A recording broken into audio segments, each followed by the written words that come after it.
des creux, des zones où il est vraiment inaccessible même en saison sèche. Alors, ces pistes, comme je le dis, que les populations appellent des routes, ont été créées à l'époque par la défense des cacao, et qui servaient d'évacuation de produits de cacao pour les unes, et d'autres par les forestiers, disons les sociétés forestières, qui exerçaient dans ces métiers il y a plus de 15 ou 20 ans avant. Alors, elles sont tellement nombreuses que elles jonchent pratiquement toutes les localités où sont installés les cultivateurs. Et ces cultivateurs aujourd'hui qui sont installés le long de ces pistes ne peuvent donc plus, de fait de leur état de dégradation avancée et ne bénéficiant pas d'aucun entretien, ne peuvent donc permettre l'évacuation de produits vivriers qui sont d'abord très abondantes vers les zones telles que Yaoundé, Sa, Obala et autres. Cependant, nous pouvons dire que nous bénéficions parfois d'un entretien saisonnier que l'on appelle vulgairement le cantonnage, qui est fait conjointement par les communautés et les communes, avec l'apport du ministère des Travaux publics et le PNDP. Mais ceci est vraiment insuffisant, parce que je crois que vous venez de la République, vous avez pu vous rendre compte, ne serait-ce que la voie principale, l'état dans lequel il se trouve. Et nous appelons pour les pouvoirs publics, les communautés et même les ONG et toutes les parties prenantes, avec la bénédiction du ministère des Travaux publics, pour que quelque chose puisse être déjà fait. Bon, il y a 2 ans, la SODECAO a intervenu sur 22 km, nous a réhabilité 22 km de pistes, et soit 3 axes, qui permettent aujourd'hui aux populations de Tchamongo, Talba et dans une certaine mesure Goura de faire évacuer leurs produits par ces routes-là.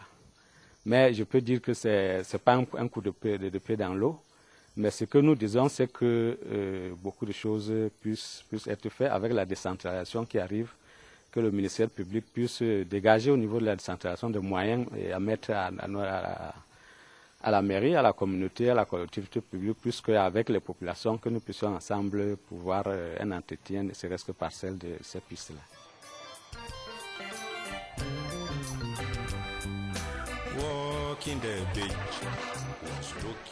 En saison pluvieuse, les voies de communication deviennent impraticables.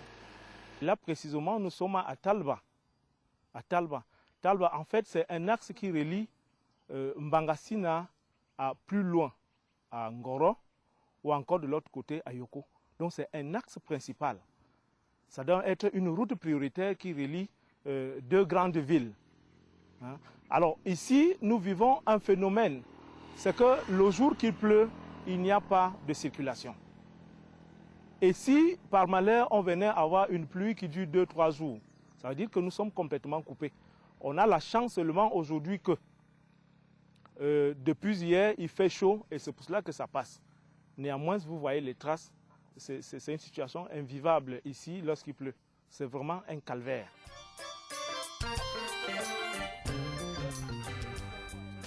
Dame Pluie est passée par là, la route se transforme rapidement dans cette vallée en un véritable bourbier. Le passage des grumiers complique davantage la situation. On fait alors appel à un bulldozer pour le faire avancer.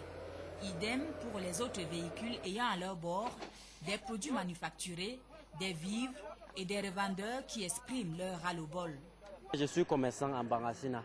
Moi, je vais à Yaoundé, je cherche les produits pour venir ravitailler les populations en brousse. Mais vraiment, c'est un chemin de croix. Franchement, c'est un chemin de croix. Il nous arrive de passer 2, 3, voire 4 jours ici sur place, surtout quand il pleut, surtout en période de pluie. Là. Maintenant, ce que vous voyez là, ça ne représente même rien par rapport à ce qu'on vit habituellement. Vous voyez, depuis ce matin, je suis là depuis 8 heures. Mais voici 15h30, je n'arrive pas à rejoindre le marché qui est à 4 km d'ici. Vraiment, c'est un calvaire.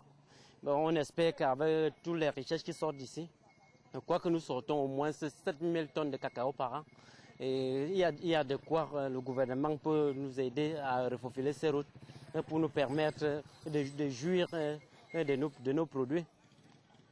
Parce que cette situation, vraiment, si le gouvernement ne fait pas quelque chose, Bangassina serait comme un autre monde dans ce pays. Là d'attendre une éventuelle voiture durant plusieurs jours, certains agriculteurs empruntent les taxis-brousses pour ne pas perdre une bonne partie de la récolte. Parfois, on fait même 4 jours, une semaine, on attend la voiture. Il n'y a pas la voiture, le plantain se gâte en brousse.